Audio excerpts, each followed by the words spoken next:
একটা সাপে কামড় মারছে বলে জান্নাত তমনি বাদান মারা গেছে। বাজান ডাক্তার আনলেন, চিকিৎসা দিলেন, হিকিম আনলেন, চিকিৎসা দিলেন, বাজান ভালো হতে পারলেন না। এবার বাদশা আব্দুল্লাহ আদহামকে বলে, আদহাম আমার মিয়া বলে জান্নাত তোমার সাথে বিয়ে দিব, কিন্তু মানিক কাঁদছো বাবা, আমার মেয়েকে সাপে কামড়াইছে মারা গেছে, আর ডাক্তার কবিরাজ আমার মেয়েটাকে ভালো করতে পারছে না। এবার আদহাম দৌড়া চলে গেল খিজির আলাইহিস সালামের কাছে, যা বলল, হুজুর আমি যেই মেয়েটাকে বিয়ে করব আর ওই মেয়েটাকে সাপে কামড়াইছে, মেয়েটা মারা গেছে, হুজুর এই মেয়েটাকে কেউ ভালো করতে পারছে না। হযরত খিজির আলাইহিস সালাম বলে, আদহাম আমার বিশ্বাস এই মেয়েটা মরে না, তুমি যা বলো এই লাশটা আমার কাছে দাও, আমি এই লাশটা দাফন করব, লাশের প্রতি তোমাদের দায়িত্ব নাই, কারণ এই মেয়েটাকে তোমার বিয়ে দিতে হবে, আমি তো বিয়ে করতে চাইছি, সাপে যখন কামড়াইছে আমি যদি ভালো করতে পারি, আল্লাহ যদি ভালো করিয়া দে আপনার বাড়িতে একদিন না একদিন ফিরিয়ে আসবে, আর যদি ভালো না হয় আমি ভালো জায়গা আমি তাকে কবরস্থ করব। বাদশার কাছে যখন এই কথাটা বললো, বাদশা চিন্তা করলেন এই যুবকটা সাধারণ যুবক না, এই যুবকটা হলো আল্লাহর ওলি। সুবহানাল্লাহ। এবার লাশটাকে নিয়ে কাফনের কাপড় পরাইয়া এই লাশটাকে নিয়ে বাদান এই যুবকটা আদহাম বাদান জঙ্গলার ভিতরে বাদান চলে গেল। ওর যে কুড়িয়া ঘর আছে ওই জায়গা বাদান আপনার একটা গাছ আছে, গাছের সাথে হেলান দিয়ে বাদান বসাইছে, হ্যাঁ বসাইছে, তখন যাইয়া হেলান দিয়ে বসে বাদান তাহাজ্জুদ নামাজ পড়িয়ে আল্লাহর কাছে মুনাজাত করে কান্নাকাটি করে, আল্লাহ তুমি ইচ্ছা করলে এই মেয়েটাকে জীবিত করতে পারো। এমন সময় কিছু মানুষ ওখান দিয়ে হাইতে যায়। এবার বাদশা যখন ওই আদহাম যখন কান্নাকাটি করতেছে, একজনরা বলে, বাবা এইভাবে তুমি কেন কান্দো? করে এই যে মহিলাকে সাপে কামড়াইছে, বড় বড় ডাক্তার কবিরাজ দিয়ে চিকিৎসা করতে ভালো হয় না, ওই জায়গায় একটা ওজা ছিল, বাবা দেখি কোন জায়গা কামড় দিছে, এবার দেখে পায়ে কামড়াইছে, বলে বাবা আমি চিন্তা করে দেখলাম সাপে কামড়াইছে, এই মেয়েটা ভালো হবে আর বিষ নামাইতে হবে, কারণ সাপে যখন কামড়াইছে বিষ শরীরের সব জায়গা যখন চলে গেছে, রক্তগুলি চলাচল বাজান বন্ধ হয়ে গেছে, তখন ওই মেয়েটা অজ্ঞান হয়ে পড়ে আছে, মেয়েটা মরে নাই, যদি অনুমতি দে আমি আর বিষটা নামাবো।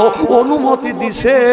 12 ঘন্টা পরে এই মেয়েটার বিষটা যখন নামিয়ে দিছে, অমনি আস্তে আস্তে বলে জান্নাত বাজান জিন্দা হয়ে গেছে। হুজুর আপনার মেয়েকে বিয়ে দিবেন কি দিবেন না? আপনি হ্যাঁ বলবেন না না বলবেন?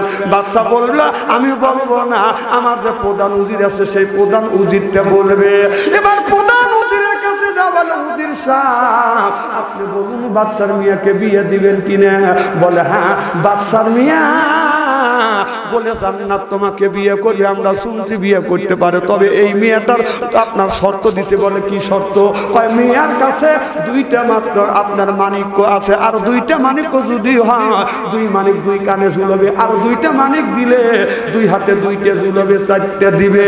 সেই যুবকটা আর 2টা মানিক কানে দিতে পারবে সেই যুবকটাকে বিয়ে করবে। এর মানে হইল রাজা বাদশার বাড়ি সেরা মানিক্য বাদান পাওয়া যায় না, কারণ গরিব মানুষ মানিক্য পাবেও না, আর বলে জান্নাতকে বাদান বিয়ে করতে পারবে না। এবার বলে আদহাম বলে জান্নাত তোমাকে বিয়ে করবে যদি তুমি আরো 2টা মানিক্য আনিয়ে দিতে পারো। এবার আদহাম বলে ইনশাআল্লাহ। সুবহানাল্লাহ। গরিব মানুষ খোর কাট কাটে খায়, ও ওটা পাইবে কোনে? এবার হযরত আদহাম বাদশার বাড়ি থেকে রওনা করলেন। রওনা করিয়া যাইতে যাইতে যাইতে যাইতে যাইতে যাইতে আল্লাহর নবী আপনার হযরত খিজির আলাইহিস সালামের সাথে বদন দেখা হয়ে গেল। খিজির আলাইহিস সালাম, কেউ বলে খিজির আলাইহিস সালাম বদন আপনার ওলি, কেউ বলে নবী, ওই দিকে আমি যেতে চাই না।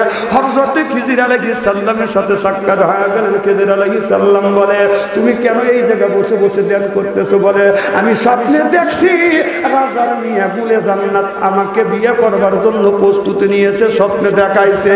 আমি বাদশার কাছে যখন বিয়ের প্রস্তাব নিয়ে গেছি, কিন্তু গুলে জান্নাত আমার সাথে আমাকে বিয়ে করবে, কিন্তু 2টা মানিক দিতে হবে, আমি মানিককে তো দেখি না, মানিক আমি কোথায় পাবো?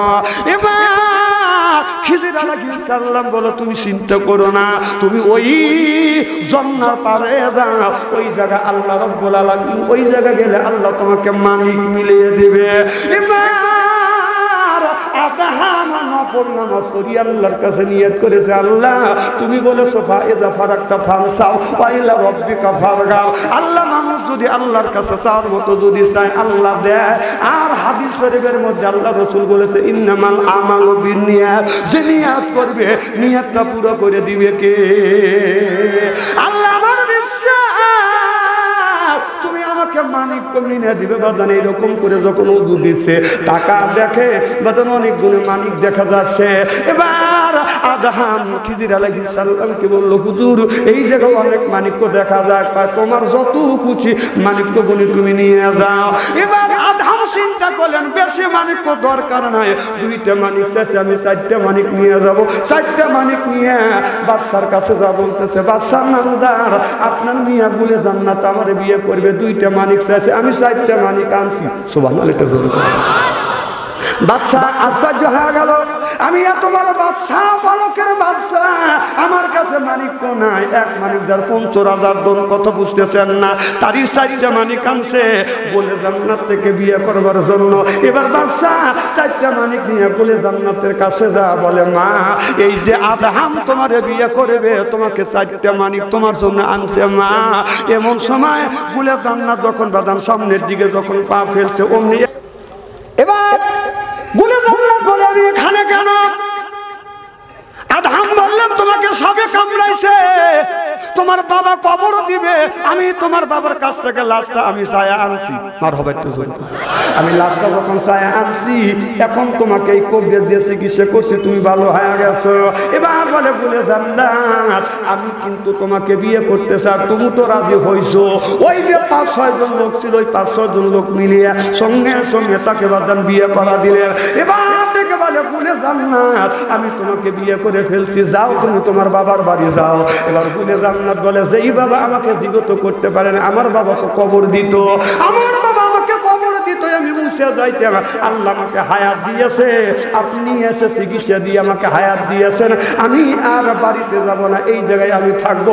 2 জন বড় সংসার করতে করতে কিছুদিন পরে আল্লাহ একটা সন্তান দান করলেন, চাঁদের মতো ফুটফুটে সন্তান। ওই সন্তানটার নাম রাখলাম হযরত ইব্রাহিম। সিল্লাকাল মারহাবা। এই ইব্রাহিম যখন ধীরে ধীরে বড় হতে লাগলেন, বাবা আদহাম ইব্রাহিমকে বাদান মাদ্রাসায় বাদান ভর্তি করে দিলেন। মাদ্রাসায় বাদান পড়াশোনা করতেছে। এই ছেলেটা 7 মাসে বাদান 30 পারা কোরআনের হাফেজ হয়েছে। সুবহানাল্লাহ। একদিন কুলে জান্নাত বা ওই বাদশা জানে কুলে জান্নাত মারা গেছে, আর ফিরে যায়। খারাপ লাগতেছে নাকি? চলবে তো? মারহাবা একটু জোরে কর। আজকের এই মাহফিল আল্লাহর দরবারে কবুল হোক, এটা কি চান? কারা কারা চান? আমি তাকবীর দেব, হাত তুলে দেখান। নারায়ে তাকবীর। হাত টান করে। রাজি? রাজি? হাত নামা। হযরত মুসা আলাইহিস সালাম আল্লাহর কাছে জিজ্ঞেস করছিল, গুলে জান্নাতের ওয়াজটা একটু বড়ই করি। মুসা বলল, আল্লাহ তুমি তোমার বান্দার কি পছন্দ করো? আল্লাহ বলে, আমি পছন্দ করি আমার বান্দার গায়ের রক্ত। সুবহানাল্লাহ একটু জোরে কর। মুসা বলল, আল্লাহ তোমার বান্দা যদি রক্ত দেয় তুমি কি হবে? বলে যে আমি বান্দার বন্ধু হয়ে যাবো। সুবহানাল্লাহ বললেন না। মুসা বলল, আল্লাহ কতটুকু রক্ত? মুসা নামে একটা পানি আছে, ওই পানিটা যতটুকু রক্ত খায় তার 4 ভাগের 1 ভাগ রক্ত যদি বান্দা আমাকে দেয় আমি বান্দার বন্ধু হয়ে যাবো। সুবহানাল্লাহ কর। একটা মশা কতটুকু রক্ত খায়? 1 ফোঁটা। তার 4 ভাগের 1 ভাগ রক্ত দেওয়ার জন্য কি আপনারা রাজি? কারা কারা রাজি? নারায়ে তাকবীর। আলহামদুলিল্লাহ। হাত নামা। দাদু একটা চাকুয়ার প্লেট নিয়ে রক্ত দিবে। আচ্ছা আপনারা আসবেন না আমি আসবো? আমি একা, আপনারা শত শত মানুষ, হাজার হাজার মানুষ, আপনারা আসেন।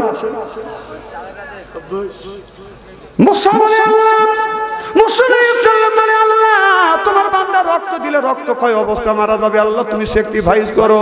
আল্লাহ বলে স্যাক্রিফাইস করলাম, আপনার রক্ত দেওয়া লাগবে না। রক্ত কামানো উপার্জন করা কিছু টাকা কিছু পয়সা বান্দা যদি আমার রাস্তা দান করে, আমি আল্লাহ বান্দার বন্ধু হব। জোরে কান মারহাবা। এই বান্দার জন্য আমি আমি একজনের কাছে বাঁধেন আপনার 10,000 টাকা চাই, একজনের কাছে বাঁধেন 5,000 টাকা চাই, একজন 2,000 টাকা, 1,000 টাকা, 500 টাকা, 1,000 টাকা বাঁধেন, আপনার 50টা টাকা হলো শূন্য হাতে কেউ চলে যাবেন না। এরপরে ওয়াজটা রাখবো মাঝখানে, এমনি একটু মসজিদের জন্য একটু কালেকশন করবো। একজনে বলেন হুজুর আমি 5,000 টাকা দেবো, একজন বলে 10,000 টাকা দিব, একজন বলে হুজুর 1,000 2,000 দেবো। অনেকের মা না বাবাটা দুনিয়ায় নাই, মা বাবা অন্ধকার কবরের মধ্যে শুয়ে আছে। আল্লাহ নবী বলেছে কারোর মা বাবা যদি মারা যায় থাকে, মা মারা গেছে বাবা মারা গেছে, কেউ যদি মা বাবার নামে যদি এখন দান খয়রাত করে, রসুল বললেন এখনই মা বাবার কবরে গোড়া জাপ মাফ করে দিবে কে? এ কথা আমি বলি না, এ কথা বলেছে মুহাম্মাদুর রাসূলুল্লাহ সাল্লাল্লাহু আলাইহি ওয়াসাল্লাম। নবী বললেন মা বাবা মারা গেছে, তার জন্য যদি এখন যদি দান করেন, দানের বরকতে এখনই মা বাবার কবরে গোড়া জাপ মাফ করে দিবে। আল্লাহু আকবার। কে আছেন 1,000 2,000 5,000 আছেন কি টাকা দেওয়ার মতো লোক? এই মসজিদে অনেকের মা দুনিয়ায় নাই, বাবা দুনিয়ায় নাই, মা বাবা অন্ধকার কবরের মধ্যে বাজান ঘুমিয়ে আছে। 1,000 2,000 5,000 10,000 টাকার মতো দেওয়ার মতো একটা লোক আছেন কিনা? আমি মুসাফিরে মানুষ বাজান দোয়া করবো। একজন বলেন হুজুর 1,000 টাকা দেবো, দেন। নাই, টাকা দেওয়ার মতো লোক নাই।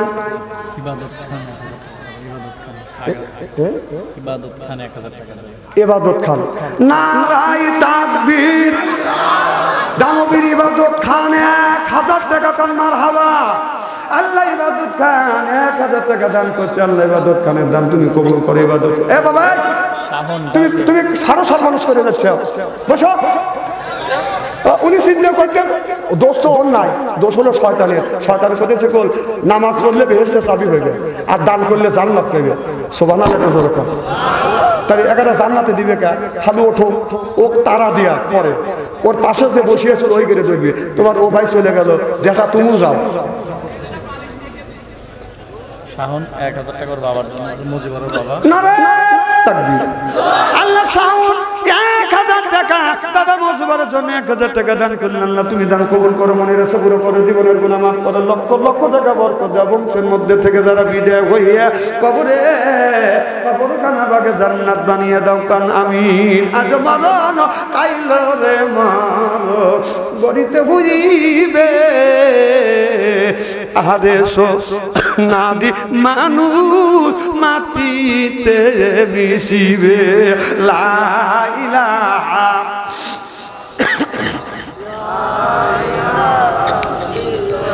ভাই আছেন 1,000 টাকা 2,000 টাকা, একটা তাকবীর দেন তো। নারায়ে তাকবীর। হাত টান টান করে নেবে, একটু টান করেন, কষ্ট হচ্ছে আমি জানি, হাত টান করেন। দেখেন কোন লোকটা হাত তুললো না, দেখেন তো যে লোকটা হাত তোলে নাই বুঝতে হবে এই লোকটাই আল্লাহর শত্রু, নবীর শত্রু, ইসলামের শত্রু। চক্ষু দুটো বন্ধ করেন, বলেন বিসমিল্লাহির রহমানির রহিম। এই বলে 2 হাত 2 পকেটের মধ্যে দেন। যার কাছে 1,000 আছে 500 দিবেন, 500 আছে 200 দিবেন, 200 আছে 100 দিবেন, 100 আছে 50 দিবেন। টাকা যদি না থাকে আর এক বন্ধুর কাছে হাওলাত করে দেন। লোক কথা আচ্ছা 1,000 টাকা দেওয়ার মতো কোন লোক আছে? আচ্ছা একজন ব্যক্তি হাত তোলেন, আমি মুসাফির মানুষ দোয়া করব। একটা পান খেলে 5 টাকা, চা খেলে 5 টাকা। কি নাম? সোহেল। নারায়ে তাকবীর। দানবীর সোহেল ভাই, সোহেল ভাই জিন্দাবাদ বলেন না? দানবীর সোহেল ভাই। আচ্ছা দেখো কি সাইজ, ও মার্কেটে চিন্তা করতেছে, ও আজ গেছে বলে ও রয়েছে।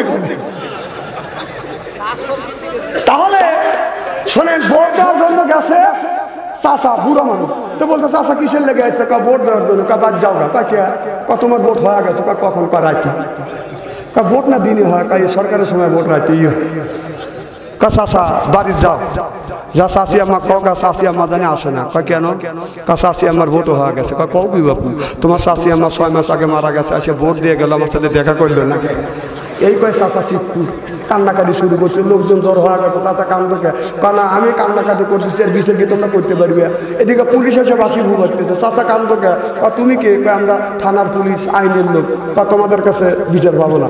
আমরা যদি আইনের লোক বিচার না দিয়ে বিচার দিবে কে? টাকা ঠিক আছে বাবা বিচার দেয়। আর 6 মাস আগে তোমার শাশি আম্মা মারা গেছে, আর সে ভোট দিয়ে গেল, আমার সাথে দেখা করলো না কে? ওরা লাখে কাবুলিয়া চলে যেতে স্যার। এদের লোকগুলি কবে বিপুল ভোটে জয় করছে, বিপুল ভোটে। বাড়ির নাম কি? আবু বকর সিদ্দিক। আপনার আব্বার নাম? রসম আলী মির্জা। এখন আবু বকর সিদ্দিক বাড়ি ভোট যদি একটা লোক দিবে চায়, তাহলে বলতে হবে আমার নাম আবু বকর সিদ্দিক, বাপের নাম রসম আলী মির্জা। কথা কয় না? তাহলে কি তুই হলো খালেকের ছেলে, বাপ বানালি হলো রসম আলী মির্জা, তো কি রসম আলী মির্জা জন্মেছে? যে বাবার নাম করে অন্য মানুষের নাম দিয়ে অন্য মানুষের বাবার নাম করে দেয়, ওই 1 নম্বর জারক জারক জারক। বাবার নাম গুরু দিস, তো কি সেই জন্মাইছে? ওই দেন বড় বড় চোখ করে থাকাতেছে। জীবন আনেন না, আনেন না। বাংলাদেশে কত মৌলানা আছে, ওয়াজ করে কাইসিয়া কুচিয়া পাই দিয়ে বুই দিয়ে করে মেকটানি করে ফেলাবে। আর বাচ্চা অন্তরে কানছে, খালি পেয়ারা বৃদ্ধি বিড়াচ্ছে। আচ্ছা বাবা শোনো, তুমি যাও, আমি তো বাধা দেবো না। একটা আঙুল তুলতে পারো না, 1 আঙুল তুললে আমি বলবো প্রসাবের চাপ দিছি। বিপদ মানুষের কি কয় আছে? 2 আঙুল তুলে আমি বলবো যে টয়লেটের চাপ দিছি। আর 3 আঙুল তুললে আমি বলবো যে আপনার বিড়ির নেশা ধরছি। না, এই জ্ঞান আমার আছে। আর 4 ইঞ্চি তুললে আমি জানবো যে বান্ধবী মিস কল দিছি। এই জ্ঞান আমার আছে। তো যাও বাবা যাও, তোমাকে মিস কল দিছে, রাত 12টা বাদ দিয়ে গেছে, আমি বুঝতেছি। যাও যাও, এখন কানে কানে কথা কও গা, যাও যা কথা কও গা। চাচা হেনা কোথায়? হেনা মরিবের গেছে। যা কও গা, চাচা হেনা কোথায়? রাস্তা দিয়ে যাওয়া যায় না। রে বাবা, একটা মেয়ে এখন উত্তর তো খেয়ে কেউ করে না। শোনে আমার মায়ের আমার, এই বাংলার জমিনে একবার নষ্ট হয়ে গেছে। বাংলাদেশের যুবক যুবতী বাদেন আপনার মোবাইলে আসক্ত হয়ে গেছে। বাংলাদেশের যুবক যুবতীকে নষ্ট করলো বাদান, 1 নম্বর হলো মোবাইল, আর 2 নম্বর হলো বাদান আপনার নেশাগ্রস্ত। কথা বুঝতেছেন না? বাংলার জমিনে যুবক যুবতী বাদান নষ্ট হওয়ার 1 নম্বর মূল হলো বাদান আপনার ফেসবুক ইউজ করা, মোবাইল বাদান, টাচ মোবাইল বাদান ইউজ করা। আপনার মেয়ের বয়স হলো 10 বছর, তার হাতে আপনি স্ক্রিন টাচ মোবাইল দিচ্ছেন। ছেলের বয়স হলো 10 বছর, তার হাতে আপনি স্ক্রিন টাচ মোবাইল দিচ্ছেন। রসুল বললেন ইয়ার পলির বিদ্যা উঠে যাবে, ইয়াকসুরুল জাহিল, জাহিলিতে বর্ষিত হবে। সেই অবস্থা আজ বাংলার জমিনে হচ্ছে। জোর কম ঠিক কিনে। আপনাদের গ্রামের নাম কি? কুশবাড়িয়া গ্রামের মধ্যে যদি 5000 যুবক যুবতী থাকে, তাদের কাছে যদি স্ক্রিন টাচ মোবাইল থাকে, আপনি রাত 12টার মধ্যে মেসেঞ্জারের মধ্যে ঢোকেন, ফেসবুকের মধ্যে ঢোকেন। যদি 5000 যুবক যুবতী থাকে, তার 4000 রাত 12টার পরে লাইনে রয়েছে। ওরা কি করতেছে? তাহাজ্জুদে নামাজ পড়ে দোয়া করতেছে। ও হয় একজন আর কেমিকের সাথে কথা কইতেছে। তাহলে তোমার ছেলে রাতে স্ক্রিন টাচ মোবাইল দিলা, তোমার ছেলে রাত 9টার সময় ঘরের মধ্যে ঢুকে রাত 3:30টা পর্যন্ত কোটি কোটি করে কথা কয়, আর তুমি বাবা তুমি মা ফক ফক করে ঘুম পারো। তোর ছেলে আর তোর মেয়ে কি করতেছে? কি করতেছে? ছেলে হাতে 4টে ছেলে, 4টে ছেলে হাতে স্ক্রিন টাচ মোবাইল দিচ্ছে। মেয়ে আছে, মেয়ের হাতে স্ক্রিন টাচ মোবাইল দিয়ে মসজিদের আঘাত কাতারা দোয়া করতেছে, রব্বানা লানা।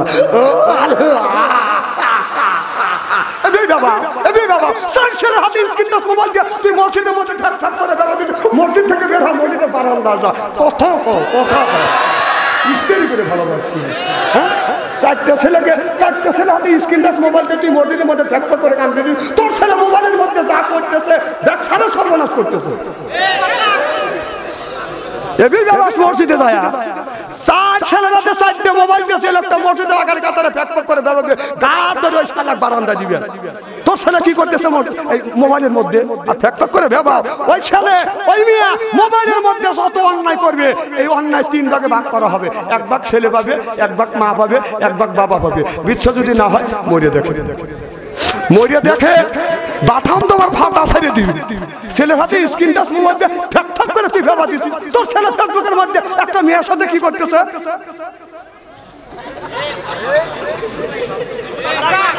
কথা কম না কে হ্যাঁ আমি ঠিক বলবে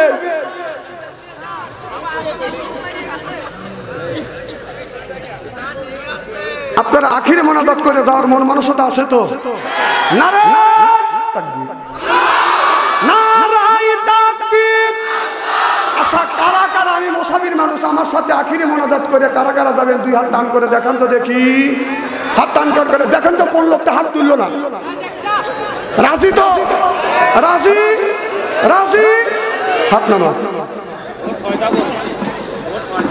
আচ্ছা মারহাবা কর আমার ভাইয়ের আমার ওইদিকে যেতে চাই না মুসলমান ভাইর আল্লাহর হাবিবের প্রিয় মধ্যে ভালো করে লক্ষ্য করে শোনো পরের দিন আপনার 7 দিন বাজানো হয়ে গেছে আদাহার 7 দিন পর রসুলমান নামাজ বাদে বাজান বাদশার বাড়িতে গেছে এবার বাদশা কোনো ফায়সালা আনতে পারে নাই বাদশার বিবি বললেন আমাদের যে প্রধান উজির আছে উজিরকে বলুন উজির এইটা সামাল দিক